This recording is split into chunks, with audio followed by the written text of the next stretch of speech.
of you are eminent members of the Sikh community and the Indo-American community. Welcome Navneet, Pallavi, and Kimi to Showbiz India Chat.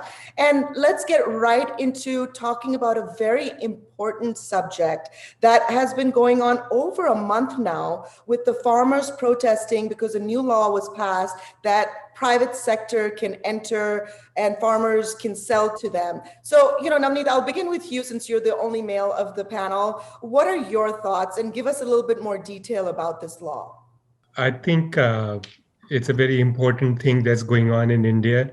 The protests aside, I think it's very important that democracy is working. Agriculture has been a big part of Punjab's commerce and economy. Punjab produces 12% of India's agriculture. And I think the government, without a lot of dialogue and discussion in November, passed some amendments. And these bills are changing the way things happen, how agriculture produce is collected and aggregated, and how the state governments can no longer tax some trades. And they've removed a whole bunch of food stuff out of essential commodities. And the government is saying that for 70 years, they've offered the farmers minimum secured pricing, and the government wants to take that away. And obviously, this is not okay with the farmers anywhere in the country, but it's no surprise that the Punjabis make more noise. As a matter of fact, in 1975, when the emergency happened, Punjab was the first one to oppose the emergency. So now other states have joined in as well. Just a few points. It's not started for a month. It has started since September. In Punjab, there were things going on. People were getting together because these bills were introduced at that time.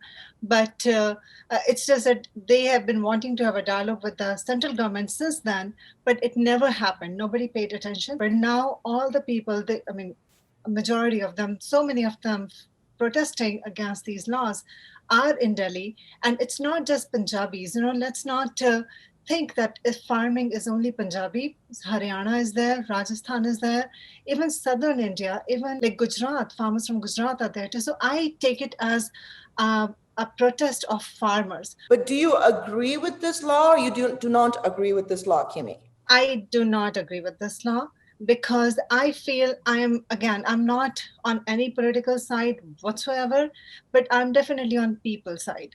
I do feel that privatization of everything, like how we have seen has happened to schools in India. Now think about a government school. Nobody sends their kids to government school because the level of privatization that has come into it, it has destroyed the educational system. It's good to have privatization, but what they're doing is at the same time, they're letting the things which should be accessible to common people go really level down. And same thing they want to do in agriculture, massive privatization.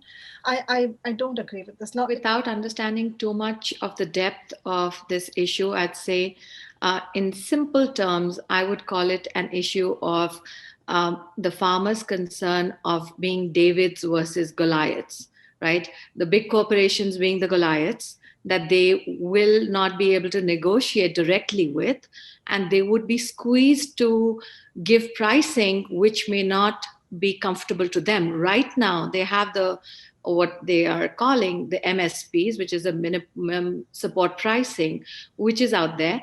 And the concern that I can see on their part is that, okay, even that is gone, will we even go down below that ceiling, below that minimum threshold that has been established that gives us protection? So I see it as an issue, but there are reforms in there.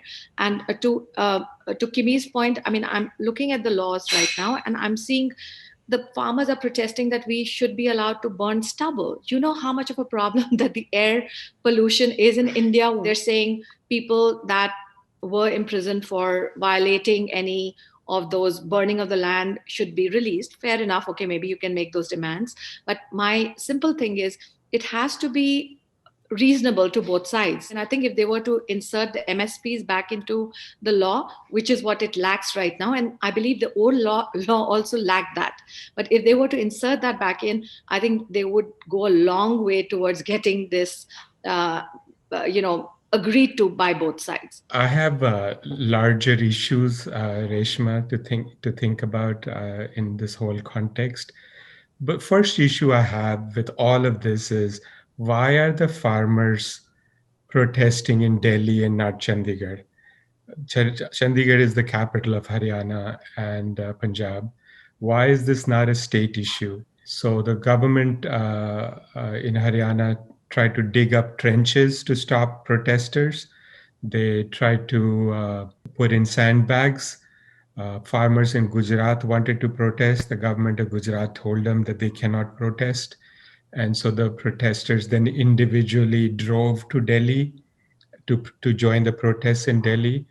And so what is going on, right? So you can't run a 1.3 billion people country from New Delhi. The national government should recognize that land is a state issue, and they should let the government of Haryana and Gujarat and Punjab enact these laws.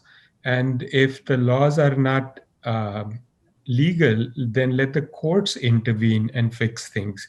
Why is New Delhi involved? And so, why is it that these farmers are not running to Chandigarh? How is this not a state issue? I think, Navneet, they're all in Delhi is because the rules are passed in Delhi, because the bills are being introduced by the federal government, you know, what we call a federal government here, where it should not be passing the bills. They had gone to Chandigarh. They were in Chandigarh since September. And they have been to various cities like Amritsar and, you know, like Patiala, but nothing happened. I don't know if it's in the constitution or not. They should not have the power to pass a bill. So I don't know. Kimi, you just said that they were in Chandigarh and nothing happened. That to me is a bigger problem than anything that's going on. Why is it that they're in Chandigarh and nothing happened? Why is it that the government of Punjab does not have right to enact laws when it comes to its own land? You cannot run India in an authoritarian manner. So how is a law passed, right?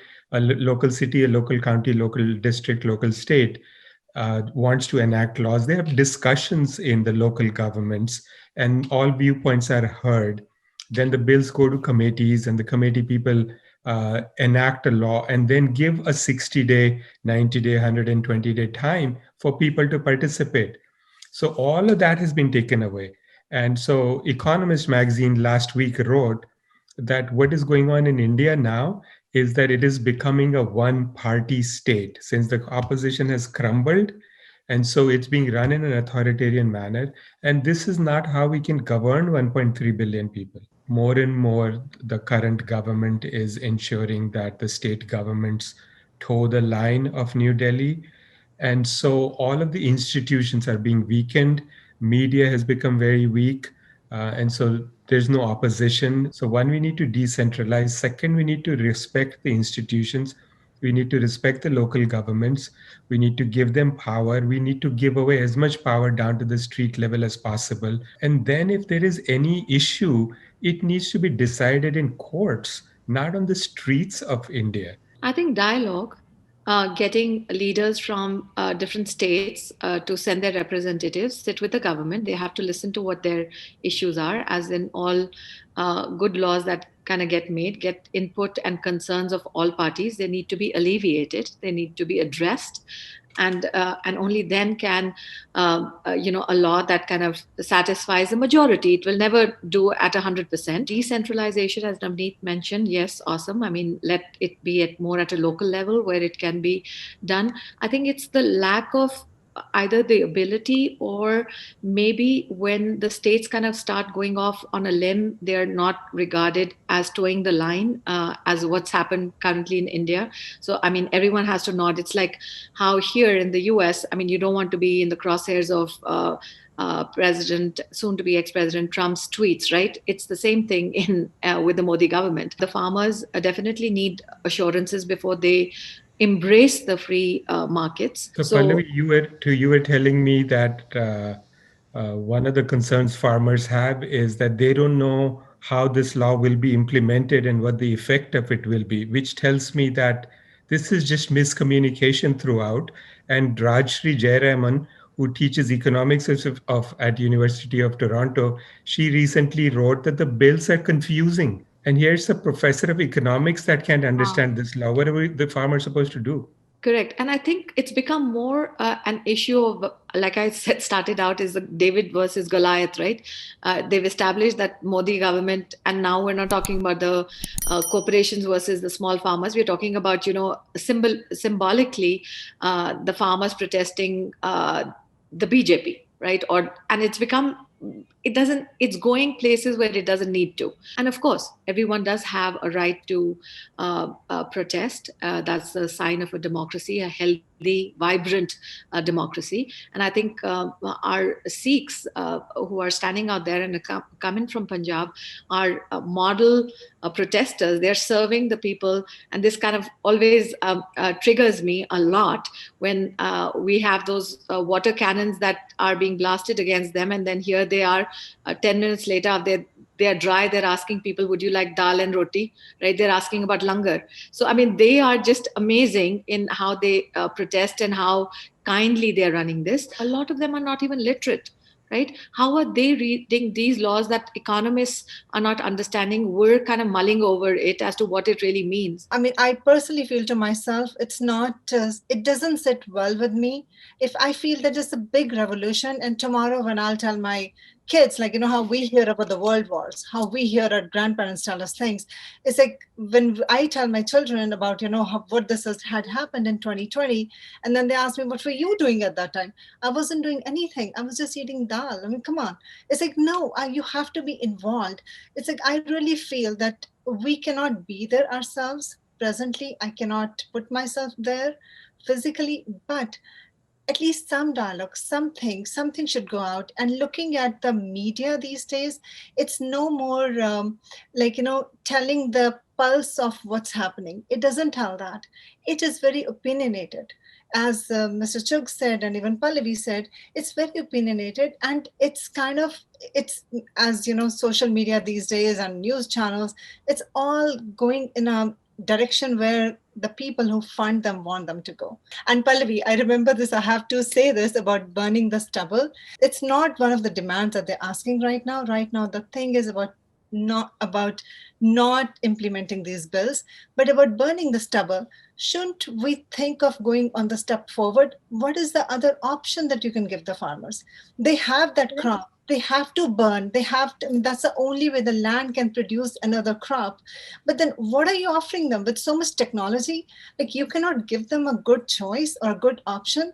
And then you're saying, oh, you're going to fine a farmer 1 crore rupees or 5 crore rupees or something. It's like, I feel like people making all these rules don't even think of the second step.